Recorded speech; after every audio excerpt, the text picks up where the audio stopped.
జల్దీ software job కొడదామనుకుంటురా? అయితే వీక్యూబ్ లో ట్రైనింగ్ తీసుకొని మంచి జాబ్ కొట్టేయుర్రి.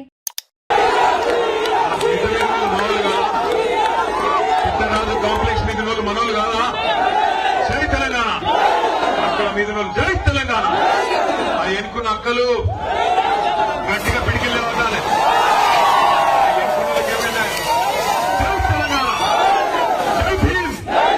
వెనకాలన్న గట్టిగా లేవట్టాలి. కాంగ్రెస్ ఫ్లెక్స్ గడువులు ఇంకా గట్టిగా లేవట్టాలి. జై తెలంగాణ.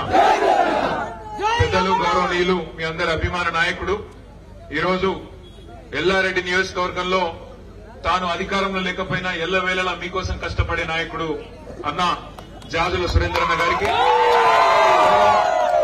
జిల్లా పార్టీ అధ్యక్షులు సోదరులు ముజీబుద్దీన్ గారు, గౌరవనీయులు మాజీ మంత్రివర్యులు, మీ అందరి కోసం గతంలో ఎల్లారెడ్డి అదేవిధంగా ఉమ్మడి నిజామాబాద్ జిల్లా అభివృద్ది కోసం కేసీఆర్ గారి నాయకత్వంలో అద్భుతంగా పనిచేసిన అన్నగారు, గౌరవనీయులు బాల్కొండ ఎమ్మెల్యే మాజీ మంత్రివర్యులు వేముల ప్రశాంత్ రెడ్డి గారు, 9 ఏళ్లు ఇంకా సర్వీస్ ఉండగా మరి దేశంలోనే అత్యున్నతమైన పదవిని వదిలిపెట్టి additional director general of police గా ఆనాడు పదవీ విరమణ చేసి ప్రజల కోసం పనిచేస్తానంటూ ముందుకొచ్చి తెలంగాణకు న్యాయం జరగాలంటే కేసీఆర్ గారితోనే అవుతుందని చెప్పి ఇవాళ మన వెంట కష్టంలో నిలిచిన ఇప్పటిదాకా తన ఉపన్యాసంతో మిమ్మల్ని అందరినీ ఉర్రూతలూగించిన అన్న ఎమ్మెల్సీ దేశపతి శ్రీనివాస్ గారు, గౌరవనీయులు అన్నగారు మాజీ ఆర్టీసీ కార్పొరేషన్ చైర్మన్ గారు, సీనియర్ నాయకులు పెద్దలు బాజిరెడ్డి గోవర్ధన్ అన్న గారు, మీకు సుపరిచితులు, మీ కాపుతులు, ఎప్పుడు కామారెడ్డికి పోయినా మీ కండగా ఉండే మన అన్న కంపా గోవర్ధన్ అన్న గారు, అదేవిధంగా పక్క నియోజకవర్గం జుక్కల్ 1100 ఓట్లతోని జస్ట్ లో మిస్ అయింది.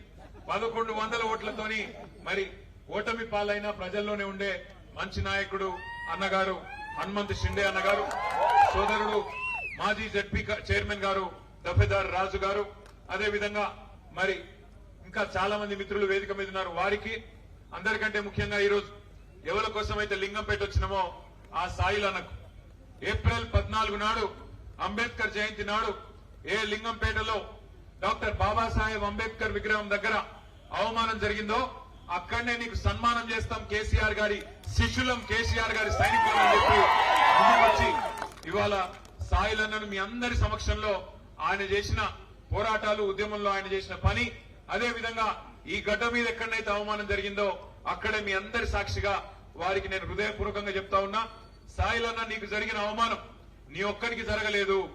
నీకు జరిగిన అవమానం తెలంగాణ ఉద్యమ బిడ్డలందరికీ, తెలంగాణలోని దళిత బిడ్డలందరికీ జరిగిన అవమానంగానే భావించి కేసీఆర్ గారి ఆదేశం మేరకు మేమందరం ఇక్కడికి వచ్చి ఇవాళ ఈ అంబేద్కర్ విగ్రహం సాక్షిగా చెప్తా ఉన్నాం, తప్పకుండా నీకు జరిగిన అవమానానికి అందరం కలిసి కట్టుగా బదులా తీసుకుందామా లేదా? తీసుకుంటాం, గట్టిగా కష్టపడతాం. తప్పకుండా ఈ దళిత వ్యతిరేక ప్రభుత్వాన్ని గద్దెదించేదాకా ఊకోమనే మాట కూడా నేను విజ్ఞప్తి చేస్తా ఉన్నా. ఒక్కసారి ఆలోచించమని కోరుతున్నా.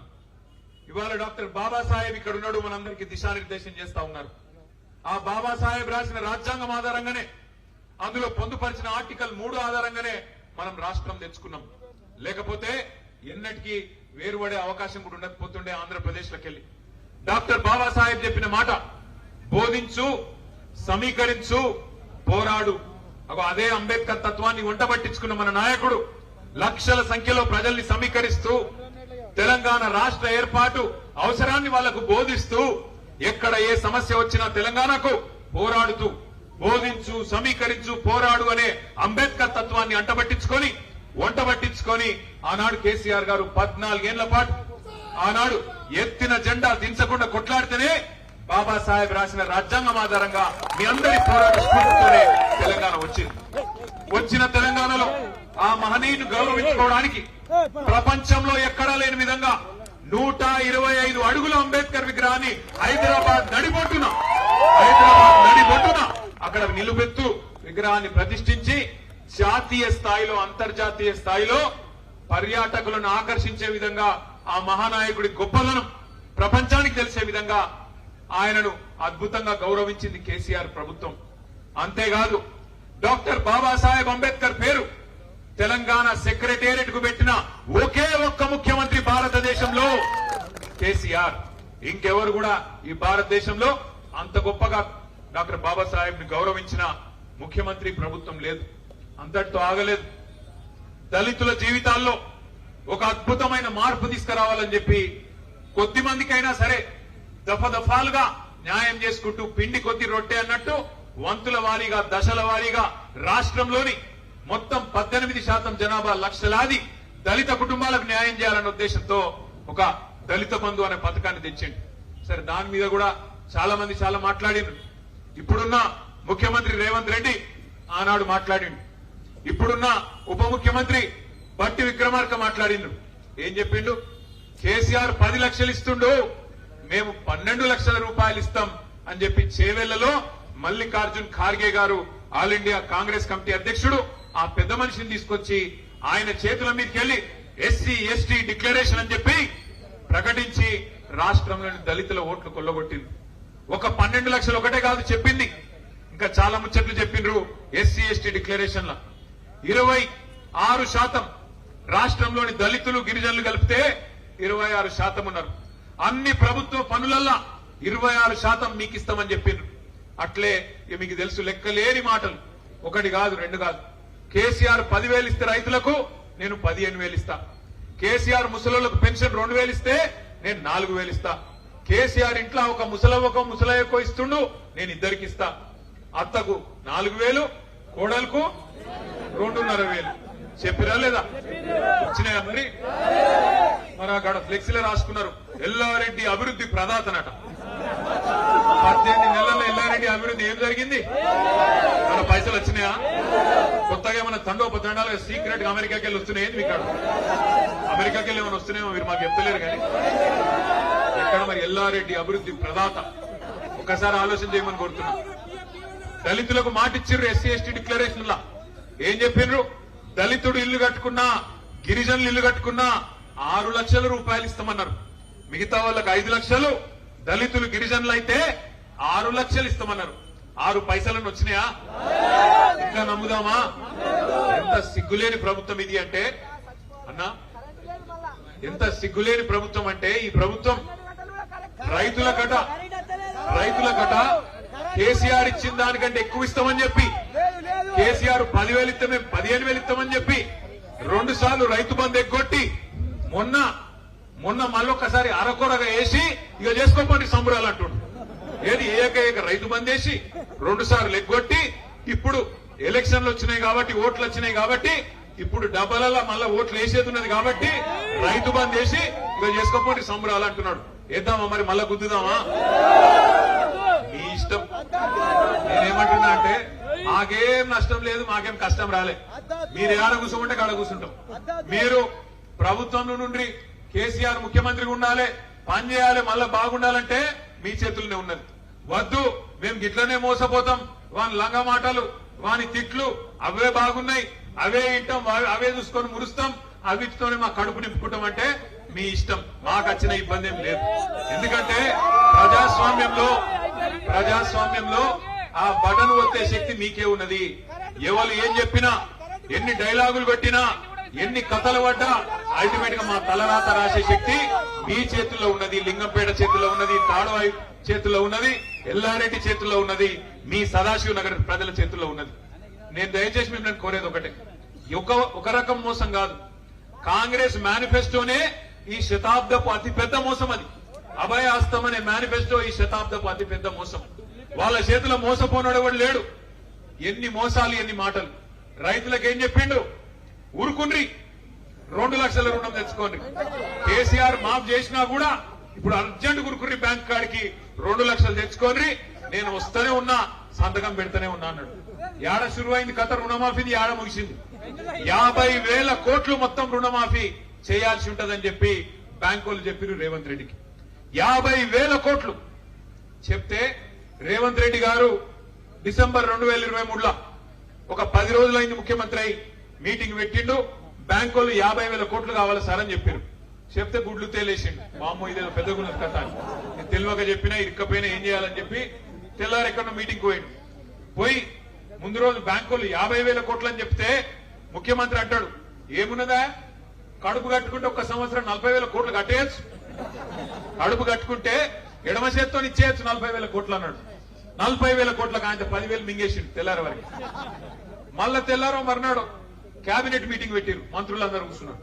కూర్చొని తెల్లారి కేబినెట్ లా 40,000 కోట్లు కాదు 31,000 కోట్లే అన్నారు. మళ్ళా 9,000 మింగింది, 31,000 కోట్లు అన్నారు. సరే అది కూడా ఏందో చూద్దాం అనుకుంటుంది. మళ్ళా మేమందరం నేను ప్రశాంత్ అన్న అసెంబ్లీకి పోయినాం, సీనన్న కౌన్సిల్కి పోయినాం. పోతే బడ్జెట్ పెట్టిరు. బడ్జెట్ లో చూస్తే 26,000 కోట్లే అన్నారు. మళ్ళా 5,000 కోట్లు మింగింది. ఏడవైనరబై ఇవన్నీ అనుకుంటే మళ్ళా తెల్లారో మర్నాడో ఆయన నెలకో 2 నెలలకో ఆ ఉప ముఖ్యమంత్రి గారు చెప్తున్నాడు, బ్యాంకులతో మాట్లాడుకుంటే ఇంగ్లీష్ లో చెప్తున్నాడు, మనము పైసలు వేసినాము కానీ మొత్తం అందలేదు అన్నాడు. ఎంత వేసినామని చెప్పిండు ఎరికేనా? 12,000 కోట్లు. కథ మొదలైంది 50,000 కోట్ల కాడ, కథ ముగిసింది 12,000 కోట్ల కాడ. అంటే మరి 38,000 కోట్లు ఏడవైనాయి, ఎక్కడికి పోతున్నాయి? ఎటు?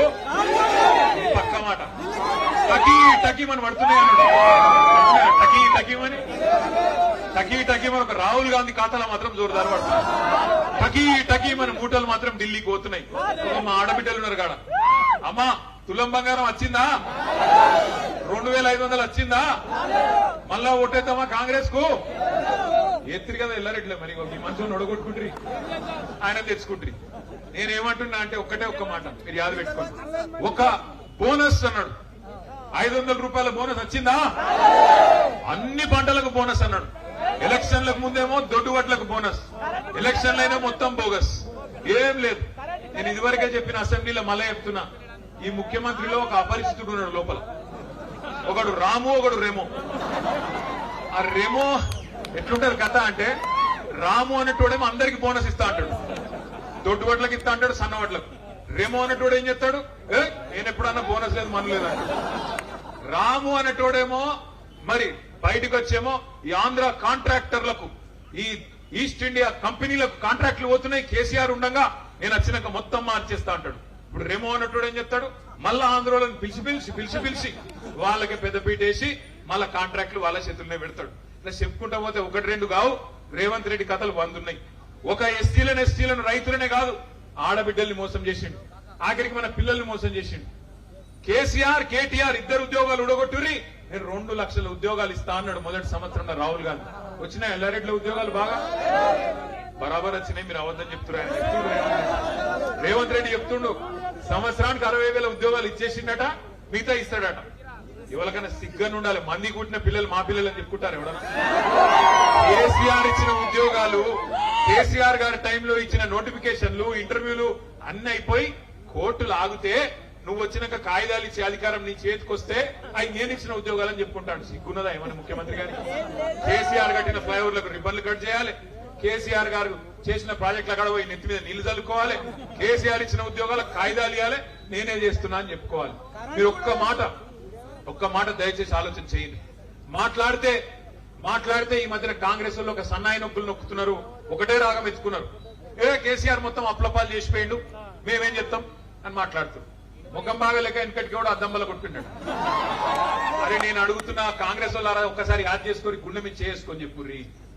కరోనా వచ్చినప్పుడు మొత్తం ప్రపంచం అంతా ఆగమైపోయినప్పుడు, రూపాయి ఆదాయం లేనప్పుడు, కేసీఆర్ ఉన్నప్పుడు రైతు బంధు ఆగిందా? కళ్యాణ లక్ష్మి ఆగిందా? కేసీఆర్ కిట్ ఆగిందా? ముసలోళ్ళ పెన్షన్లు ఆగినాయా? గురుకులాల సన్నబియ్యం పెట్టుడు ఆగిందా? మరి ఏం ఆగలేదు కదా. రూపాయి ఆదాయం లేకపోయినా కేసీఆర్ నడపలేదా? నడిపేటోడికి దమ్ముంటే, నడిపేటోడు మొగోడైతే, ఎటుగానోళ్ళు నడితే గిట్లే ఉంటుంది. మరి ఎటుగానోళ్ళు నడితే గిట్లే ఉంటది అంటున్నా. నడిపేటోడు మొగోడైతే, నడిపేటోనికి నిజంగా దమ్ముంటే ఆదాయం పుడుతుంది, సంపద పుడుతుంది, పేదలకు అందుతుంది. ఇలా నడపరాక నాచినాయే ఆంగం తేడా అంటారు చూడు, నాచినాయే డాన్స్ చేయరాదట. కింద బాగలేదు అంత మొత్తం అంతా ఎత్తులు దంపులు అంటారు. ఒకట్లున్నది రేవంత్ రెడ్డి కాదు. నేను అడుగుతున్నా రేవంత్ రెడ్డి, మరి నువ్వే అంటివి కదా ఎలక్షన్లకు ముందు, తెలంగాణ రాష్ట్రం ధనిక రాష్ట్రం, నేను మొత్తం చేస్తా, కేసీఆర్ 10,000 ఇస్తే నేను 15,000 ఇస్తా. ఇక్కడ కౌలు రైతులు ఉన్నారా ఎవరన్నా? కౌలుదారులు మీకు ఉత్తరం రాసిండా రేవంత్ రెడ్డి? అప్పుడు రాసిండు 22 లక్షల మంది కౌలు రైతులకు రాసిండు. కౌలుదారులకు ఇస్తా, అసలులకు ఇస్తా, 15,000 అటు 15,000 ఇటు ఇద్దరికి ఇస్తా అన్నాడు. ఇలా మనిషి కౌలు రైతులకు. మేము ఆనాడే చెప్పినాం ఆ రోజే చెప్పినాం వీళ్ళంగా నమ్మకుర్రి అని చెప్పినాం. కరెంట్ ఉంటుందా? మంచిగా అందుకే అంటున్నా నేను మొన్న మా దగ్గర సిరిసిల్లకు పోయింది. మా దగ్గర సిరిసిల్లకు పోతే ఒక రైతన్న వచ్చిండు, ఒక తాత. ఏం తాత బాగున్నాగా అన్న. ఏం బాగుండే అన్న. అంటే అదేమైంది నీకు అన్న? ఏమున్నదే, పాలిచ్చే బర్రెని ఇచ్చిపెట్టి తానే దున్నపోతుంది తెచ్చుకుంటే ఎల్లారెడ్డి తోటలో కట్టేస్తే ఇప్పుడు బాధపడబట్టి ఇక్కడ ఇంత మంచి మనిషి ఉండగా